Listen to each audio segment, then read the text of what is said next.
राष्ट्रवादी शरद पवार गटाचे प्रवक्ते विकास लवांडे यांच्यावर आज पुण्यातील आळंदी येथे शाईफेक केल्याचा प्रकार समोर आला आहे। संग्राम बापू भंडारे यांनी समर्थकांसह ही शाईफेक केली असल्याचं एका व्हिडिओमध्ये पाहायला मिळतंय।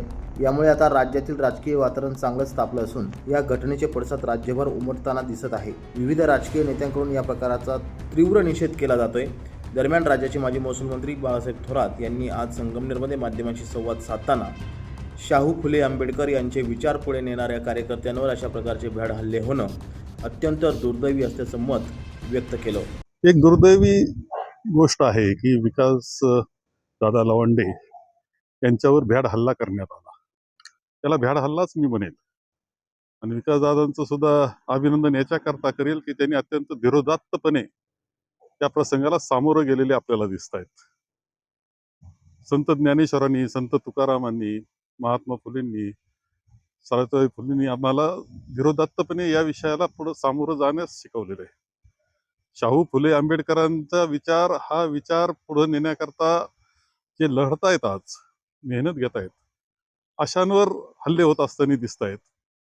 प्रवीणदादा गायकवाडांवर हल्ला झाला, हनुमंत पवारांवर हल्ला झाला, आता विकासदादा लवांडेंवर हल्ला झाला। अत्यंत दुर्दैवी गोष्ट ही। खरे तुम्हाला प्रतिवाद करायला संधी आहे, तुम्ही सांगू शकता की आम्ही कसे खरे वारकरी आहोत, हे सांगण्याची जबाबदारी त्यांची आहे। असं असतं आणि हल्ला करून दहशत निर्माण करण्याचा प्रयत्न होतोय आणि दुर्दैवानं हे सरकार, शासन त्यांना पाठीशी घालण्याचा प्रयत्न करतंय। हे खूप दुर्दैव। महाराष्ट्राच्या विचारधारेला धक्का देणाऱ्या ह्या गोष्टी घडतायत आणि यामध्ये अत्यंत जागृतपणे वारकरी संप्रदायानं जे असतील वारकरी संप्रदायाला मानणारे त्यांनी या गोष्टी खूप जागृतपणे पाहिलं पाहिजे। प्रतिवाद करायला हरकत नाही ना, तुम्ही करा प्रतिवाद, त्यांनी काही म्हटलं असेल तर ही पद्धत जी आहे ती अत्यंत चुकीची आहे।